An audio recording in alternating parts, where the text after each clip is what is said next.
A persona. A voz que ouvimos todos os dias, em todas as reuniões, é a voz da empresa. Não ouvimos os clientes. Se você quer saber como impulsionar seu conteúdo, pergunte aos seus clientes. Adele revela. Agora vamos destrinchar um pouco mais o assunto persona. É claro que é possível vender sem ter uma persona definida, mas se você defini-la antes de partir para o ataque, poderá ser certeiro com suas comunicações, tornando seu copywriting mais assertivo e poderoso. Mas preciso alertar sobre uma coisa: definir uma persona que te possibilite estourar de vender não é uma tarefa simples. As empresas que têm sucesso em vendas costumam contratar um profissional especializado em estudar e definir personas, o que pode economizar muito tempo e aumentar os resultados em vários indicadores. Mas afinal, o que é uma persona? O nome completo é Buyer Persona, Customer Persona ou Avatar. Mas vamos focar no nome mais simples e popular, persona. Podemos dizer que persona é basicamente uma representação ideal de um cliente, que ajuda a revelar perfis psicológicos e emocionais que você deve abordar na sua comunicação. A persona deve funcionar como uma amiga das suas estratégias de copywriting. Ela deve ter um nome e uma história, ter sentimentos e objetivos de vida, como um personagem de um filme. É exatamente isso, trate essa estratégia. Da mesma maneira que os diretores e roteiristas tratam seus protagonistas. Mais à frente retornamos com este assunto, mas antes é importante que você saiba. É a persona que vai definir quais são os parâmetros fundamentais da linguagem persuasiva com o seu público. Isso porque ela simula o cliente, buscando humanizá-lo ao máximo. Reflete sobre seus gostos e preferências, como é seu cotidiano, como ele se comporta, o que ouve, vê e quais são seus sentimentos predominantes sobre a realidade. Em suma, as personas são arquétipos que revelam como pensa o cliente que vai comprar de você, permitindo elaborar estratégias de marketing mais certeiras. Sabendo quem irá comprar de você, fica mais fácil fazer com que o texto converse com o cliente e o convença da compra. Mas de quantas personas você precisa para acertar em cheio na estratégia? Quantas personas precisamos desenvolver? Depende de quantas maneiras você é capaz de alcançar o mercado e de quantas formas você precisa para atingir isso, revela Adele Revela, presidente do Buyer Personas Institute. É interessante criar mais de uma persona, principalmente se você costuma trabalhar com vários produtos, serviços ou diferentes públicos. Mas recomendo que você não utilize mais do que 5, aliás, na minha opinião, o ideal são 3.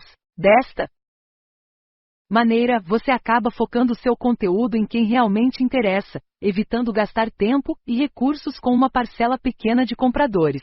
É importante que, assim como no filme existem os personagens principais, os protagonistas, você tem as personas, que são os que realmente têm potencial para virar clientes, são estes que você deseja atingir com o conteúdo. São os personagens principais de um filme que fazem o papel de se conectar com os espectadores, e por meio das histórias, os fazem se identificar com o sonho ou com a dor deles. Da mesma maneira, a sua persona precisa ter conexão com o seu público. Dentro do seu público-alvo, você pode tirar essas personas e conseguir atingir consumidores mais específicos e qualificados para a compra, e é dessa forma que você consegue segmentar seu copy. Persona definida. Nome: Marta Gimenez dos Santos. Idade: 36 anos. Profissão: administradora. Salário: R$ 2.758. Família: Marta é casada há 5 anos com o supervisor de solda Júlio, e tem uma filha de 2 anos, a Camila. Sobre a personalidade e o dia a dia de Marta: tranquila, decidida, tolerante.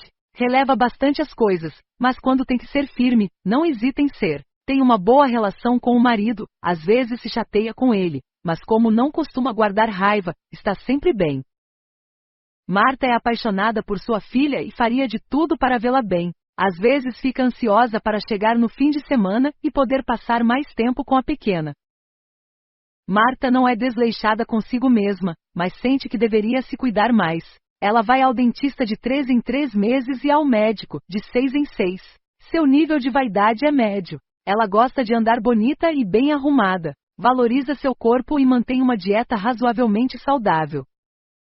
Sobre a atividade profissional: Marta é administradora de uma clínica de exames médicos, a Biotech Exames Clínicos.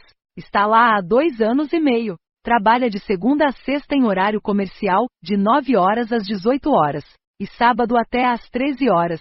Mas sempre fica depois do horário para agilizar tarefas e resolver questões referentes ao trabalho. Sobre o joanete. Aquele osso saltado na lateral do pé que incomoda. Marta vem sofrendo com o joanete há algum tempo. Sente desconforto constante, e em dias esporádicos, sente dores.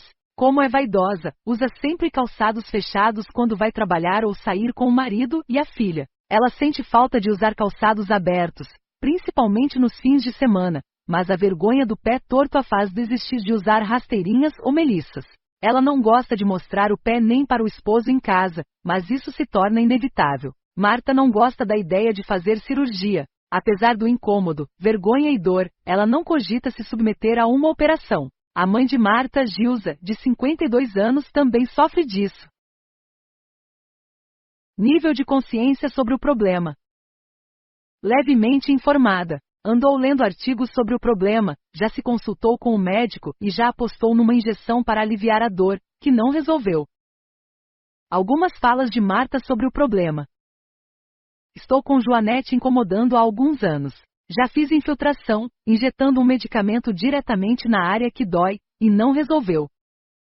Não gosto da ideia de operar o pé. Apesar de feio, cogito uma alternativa. Um modelador, quem sabe, ou algum calçado ortopédico. Eu e minha mãe sofremos muito e nenhum calçado fica bom. Incomoda muito. Está cada vez mais saliente e doendo mais. Vi um caso de uma moça que fez cirurgia e anos depois o osso cresceu novamente. Não aguento mais isso, não consigo nem usar um salto nem nada. Tenho vergonha desse osso torto. Parece até que é outro dedo. Quando vou fazer unha, fico com vergonha, sobre os hábitos de compra de Marta.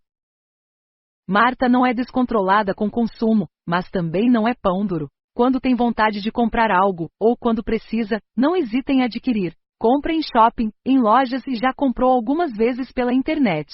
Numa delas teve problema com a entrega, o que a fez ficar mais resistente com compras online. Marta tem cartão de crédito Mastercard com limite de R$ 1.300. Usa o Bancline para quase tudo e paga muitas coisas à vista. Como construir sua persona. Se você já entendeu as definições e quer logo construir as suas personas, aqui vão algumas dicas rápidas. Não se baseie em palpites. Se você já trabalhou com vendas físicas, deve ter percebido que muitas delas acontecem com as pessoas que você menos espera. Isso ensina uma grande lição. Nem tudo o que parece é, em outras palavras, você pode acabar definindo a sua persona pelo palpite ou por quem você acha que tem maior chance de compra. Mas na verdade o seu potencial cliente pode estar em direção oposta à que você está indo. Use dados do Google Analytics. Para não se basear em achismos, você pode usar a ferramenta Google Analytics. Nela, você consegue identificar como o público pesquisou e chegou ao seu site. Ou seja, você consegue mensurar os resultados dos seus conteúdos, sabendo exatamente de onde as visitas estão vindo, se foi do e-mail marketing, tráfego orgânico, seu tráfego pago, anúncios, redes sociais, etc. Mas apesar da ferramenta ser importante para mensurar os resultados dos seus conteúdos, aconselho que você utilize a próxima dica para definir uma persona. Converse com o público. Se você quer saber como impulsionar seus resultados, pergunte aos seus clientes.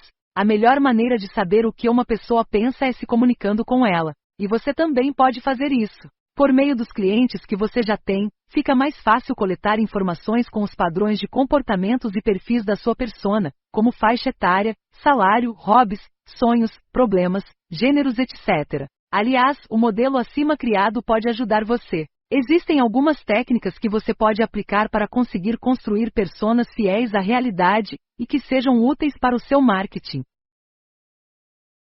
Conte com um especialista.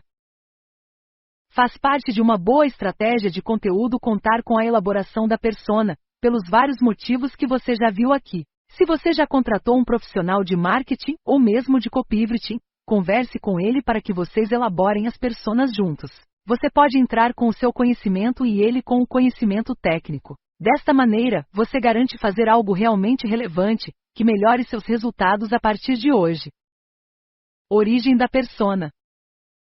Apesar de ser um conceito amplamente empregado em estratégias de marketing, nos nichos de mercado mais diversos, a persona surgiu no contexto de criação de tecnologia. Aliás, a área de tecnologia é mestra na arte de estudar personas.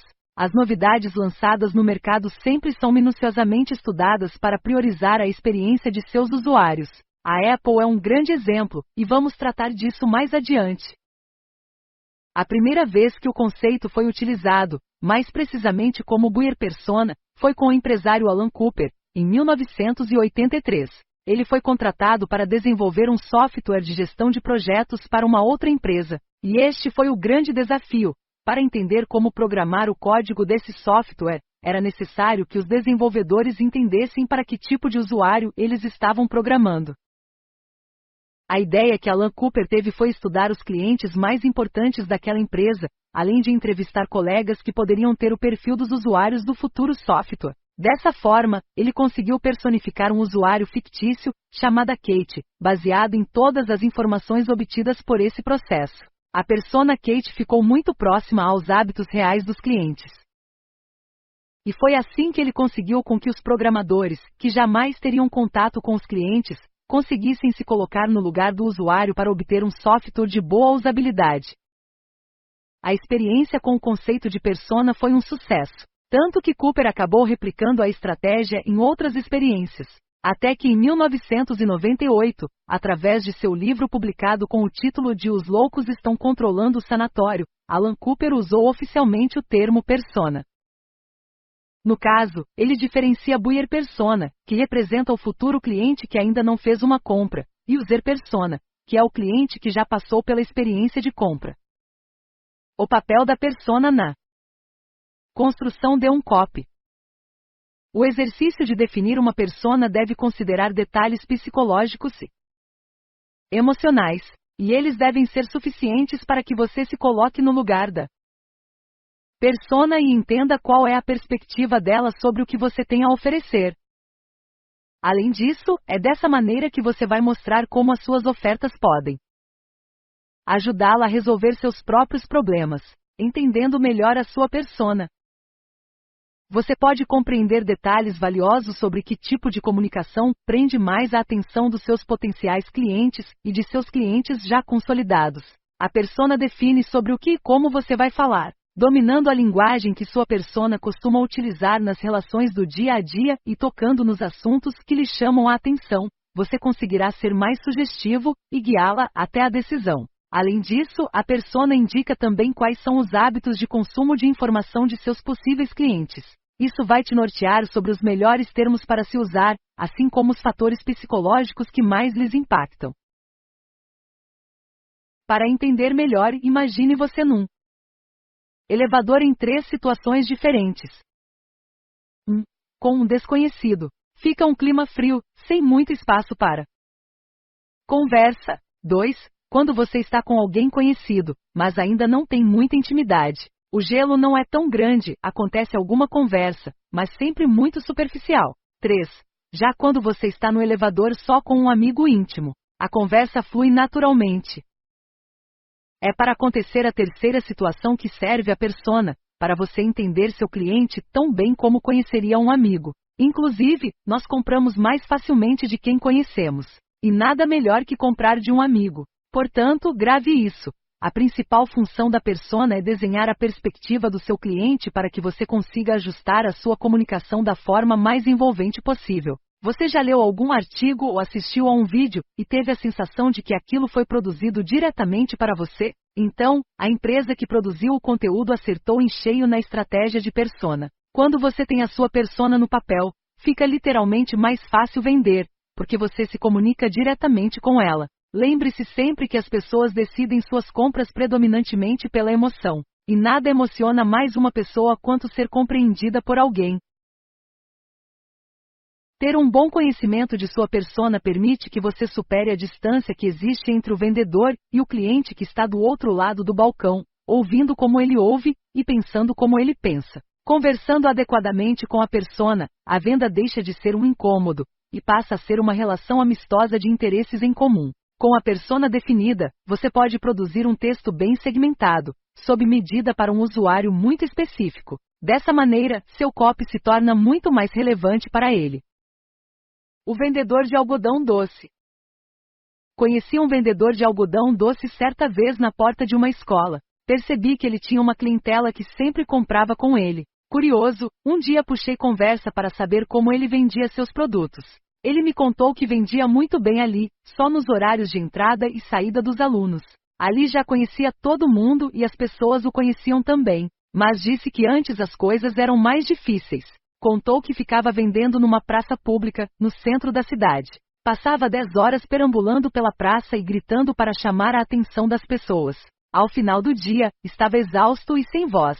Certo dia ele reparou que, numa loja de brinquedos ali daquela mesma praça, havia um personagem que chamava a atenção de toda criança que por ali passava. Então ele acabou descobrindo o nome daquele personagem, e que o mesmo estava na moda entre a criançada. Decidiu então comprar algumas máscaras de papel daquele mesmo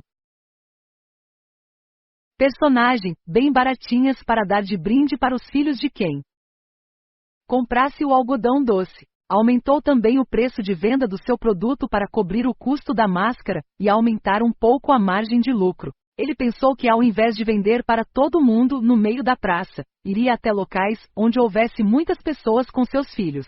Foi aí que decidiu ir até a porta de escolas no horário de entrada e saída de alunos. E depois dessa mudança, o vendedor estava muito contente com o volume de vendas. Agora vendia 2 vezes mais em 4 horas de trabalho do que vendia antes em 10 horas na praça. Ele vende por um valor maior e não precisa ficar aos berros. Agora são os interessados que procuram o vendedor e não o contrário. E eu, depois dessa conversa, fui embora impressionado. Entendendo que o público consumidor dele gostava, onde frequentava e quais horários de pico, o vendedor tornou seu trabalho muito mais eficiente e lucrativo. Este é um vendedor que sabe trabalhar com a sua persona e usar a emoção para conquistar mais e mais compradores. Mais 2 cases para vocês inspirar. Acredito que você já tenha captado a essência da construção de personas, e que já tenha se conscientizado que isso é muito importante para o trabalho com o copywriting. Certo, agora vou falar de alguns cases que vão inspirá-lo. 1. Applemaníacos. A Apple é uma empresa que não tem clientes, mas sim fãs. São os applemaníacos. É por isso que conseguem cobrar um preço alto por tecnologia com concorrência muito semelhante no mercado. Tudo o que a empresa desenvolve é sempre priorizando a experiência do futuro usuário. O maior critério deles, as decisões que não contemplam a satisfação do usuário provavelmente estarão erradas. É cultura da empresa deixar uma cadeira vazia nas reuniões de diretores. Essa cadeira representa o consumidor, ou seja, a persona deles. Tudo o que é decidido nessas reuniões passa pelo crivo do amigo imaginário. Esse é um belo exemplo de como conhecer bem sua persona pode gerar resultados indiscutíveis. Eu mesmo já pratiquei essa loucura na hora de planejar copywriting. Coloquei a cadeira vazia do meu lado e fiquei tentando imaginar o que a persona me diria sobre o que estava escrevendo. Parece uma atitude pirada, mas experimente fazer isso. Você acaba refletindo e tendo percepções mais assertivas quanto ao que o cliente busca. 2. A segunda casa. Sabe por que as cafeterias Starbucks conseguem vender um café mais caro que os seus concorrentes e mesmo assim sempre estão lotadas? Simples, lá as pessoas se sentem em casa. O conceito da empresa é ser um terceiro local de permanência, além da casa e do trabalho de seus consumidores. Lá as pessoas são atendidas pelos seus nomes, sentam em sofás confortáveis e podem usar o Wi-Fi gratuito. Caso um cliente derrube sua bebida no chão, ele ganha uma nova. Os clientes mais frequentadores ganham bebidas gratuitas. Starbucks é amplamente conhecida pelo seu atendimento exemplar. Seus principais dirigentes dizem que não estão no ramo de cafeterias para atender pessoas, mas sim no ramo de pessoas servindo café, e mais um monte de delícias. A Starbucks sabe usar a emoção para gerar conexão com seu público. Tem um algo a mais. A experiência é valorizada. Todo o processo de contato com a marca precisa ser trabalhado, oferecendo uma experiência única e memorável para cada pessoa.